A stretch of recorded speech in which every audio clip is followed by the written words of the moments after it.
Good afternoon. Państwa, nie chciałbym powtarzać tego, co już mówił pan minister Czaputowicz na temat tego, co udało nam się dzisiaj osiągnąć. Each of them. We were so happy to be able to partner with you and with your country. Thank you very much, Foreign Minister Czaputowicz, for your personal commitment to this all along.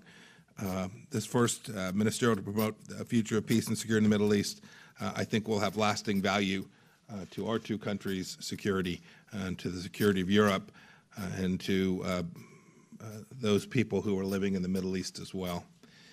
Our two countries now celebrate 100 years of diplomatic relations. You have been an outstanding partner on this initiative and a true ally across many fields. We had over 60 countries here. It's the first time we've done this ministerial. That's in its own right quite an accomplishment. We had NATO represented, the EU represented as well. I think they all came because they understood this was an important place to be to deal with the challenges to peace and security in the Middle East. We all know that those challenges, those threats don't stay in the Middle East. They travel. They travel around the world to Europe and to the United States. And I think that's why people showed up and participated vigorously. We're urging every country to take new steps to defend their people against these existing threats, whether it's Syria or Yemen or proliferation.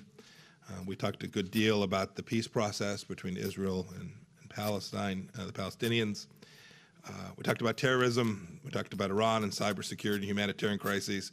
They have massive security implications for each of our countries and for the American people. These things do not resolve themselves magically. They're resolved by nations of goodwill coming together to find real solutions. We also were intent on doing this in a different way, to find different ways to address the current problems. We're deeply aware that not every nation shares the same viewpoint and comes to the same conclusions on process and how to move forward, and that's fine. We certainly heard that in this meeting as well.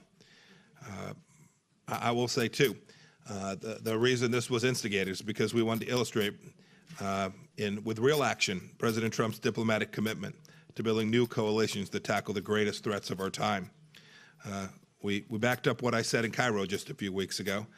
We will continue to lead in the Middle East as a force for good. To that end, I do want to point out what the foreign minister said.